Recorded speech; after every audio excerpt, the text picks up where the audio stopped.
Cause I almost goddamn forgot to. I meant to follow up on that last video with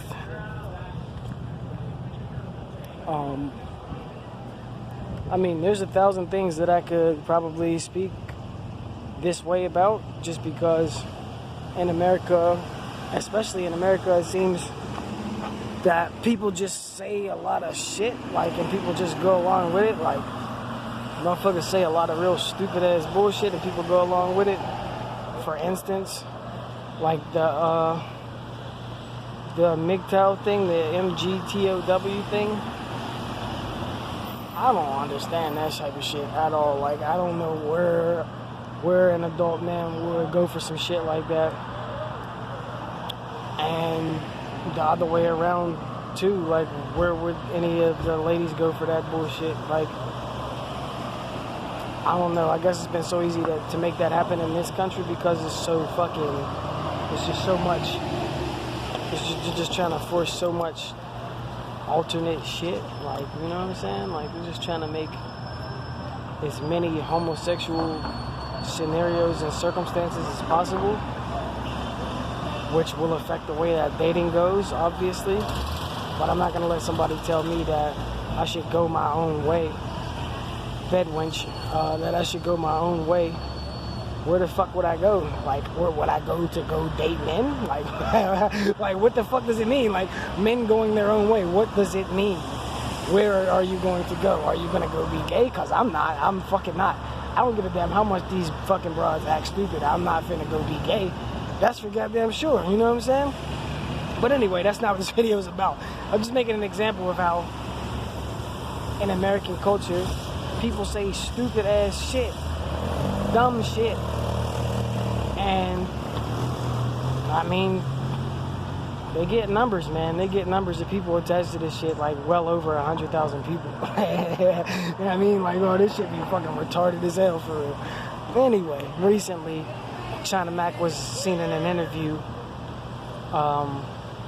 Chinese culture versus black culture, and I just thought that it was a nonsensical interview that just doesn't make sense from Jump Street, because there's not really any comparison between Chinese and black culture.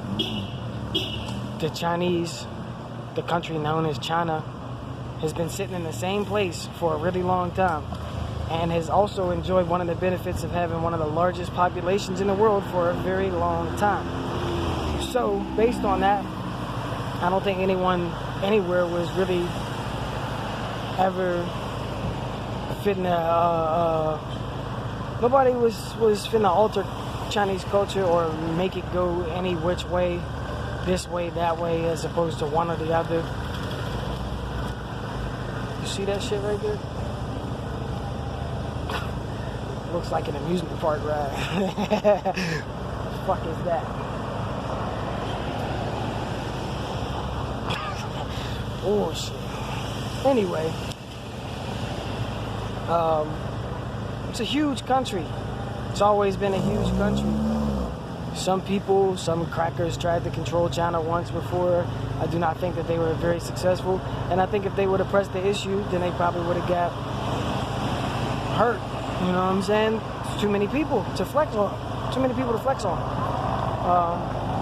Black culture, on the other hand, the blacks have been under constant cultural attack in this country since whenever.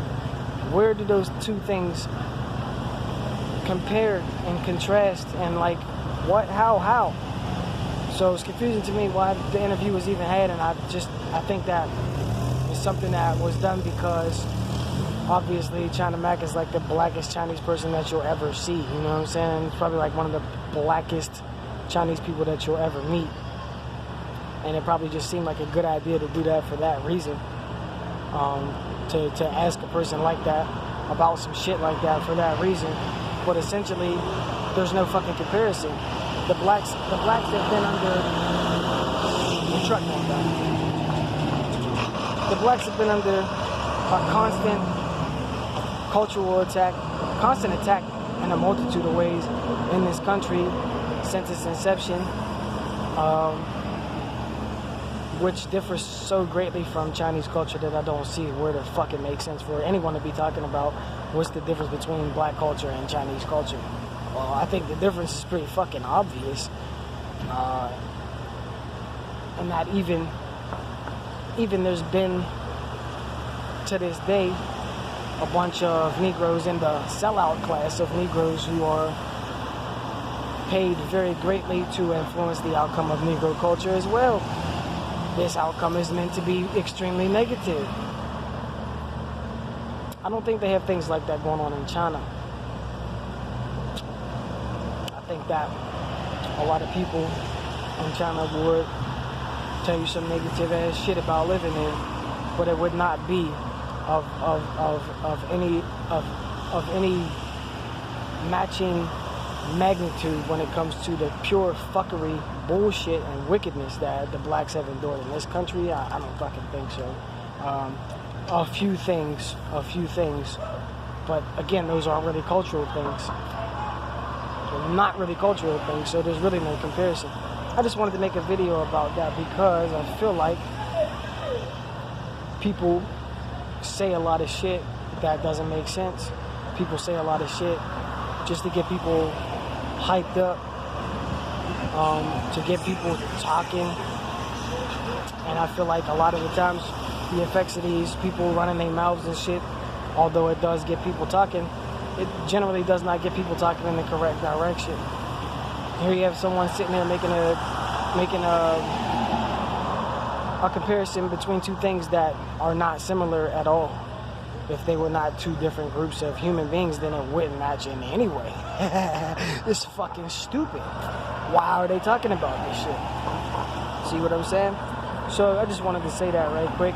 And anybody who don't like it can kiss my ass.